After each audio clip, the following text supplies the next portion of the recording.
విజయాలు తప్ప అపజయాలు ఎదురుకాని ఇస్రో జర్నీలో సోమవారం ఓ బ్రేక్ పడింది. సరిహద్దుల దగ్గర భద్రతే ప్రధాన లక్ష్యంగా ప్రయోగించిన పిఎస్ఎల్వి C-62 రాకెట్ ఫెయిల్ అయింది.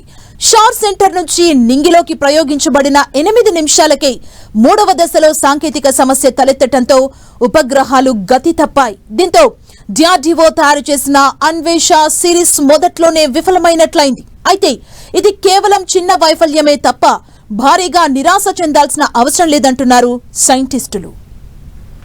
S139 motor and both strap-ons ignite. Here's the pillar. విజయాల బాటలో దూసుకుపోతున్న ఇస్రోకి పెద్ద ఎదురు దెబ్బ తగిలింది. Polar satellite launch vehicle C-62 ద్వారా చేసిన ప్రయోగం ఫెయిల్ అయింది. తన గతి తప్పి వేరే దిశలోకి మారింది. దీంతో ఇస్రో శాస్త్రవేత్తలు నిరాశలో మునిగిపోయారు. మరోవైపు ప్రయోగం విఫలం కావడంతో 16 ఉపగ్రహాలు కూడా నష్టపోవాల్సి వచ్చింది.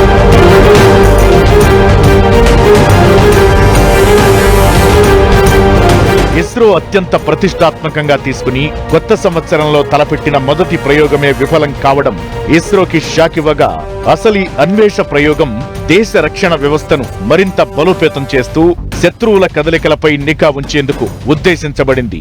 ఇప్పటి వరకు భూ పరిశీలన కోసం ఇస్రో అనేక ఉపగ్రహాలను పంపించింది. అయితే ఇకపై దేశ భద్రత మరియు సరిహద్దుల నిఘా కోసం పంపే శాటిలైట్లను అన్వేష సిరీస్ పేరుతో ప్రయోగించాలని, అందులో మొదటిది సోమవారం ప్రయోగించగా అది కాస్త గతి తప్పడంతో అన్వేష సిరీస్ కి తాత్కాలికంగా బ్రేక్ పడింది.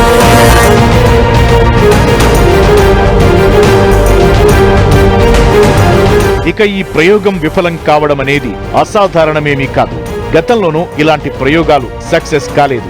చంద్రయాన్ సిరీస్ లో కూడా మిషన్ ఫెయిల్ అయిన సంగతి గుర్తుకు తెచ్చుకోవాలి. ఇక్కడ సాంకేతికంగా విఫలం కావడానికి కారణం శాటిలైట్ వెహికల్ 3వ దశ మోటార్ నుంచి గ్యాస్ లీక్ అవ్వడం.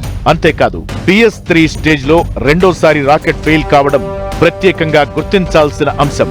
ఛాంబర్ లో విడుదల కావాల్సిన ప్రెషర్ అవసరమైన దానికంటే తక్కువ విడుదల కావడంతోనే ఈ సమస్య తలెత్తింది. దీంతో రాకెట్లు నిర్దేశిత కక్షలోకి ప్రవేశించలేకపోయాయి. ఈ తప్పిదాలను సరిచేస్తే తిరిగి ప్రయోగాలకు సిద్ధం కావచ్చు.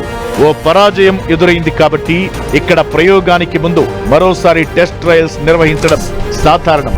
అంతేకాదు ప్రయోగం విఫలం కావడం కాదు, ఎంత తొందరగా ఇస్రో తిరిగి ప్రయోగానికి సిద్ధమవుతుందన్నదే ఇక్కడ ముఖ్యమనేది గమనించాలి.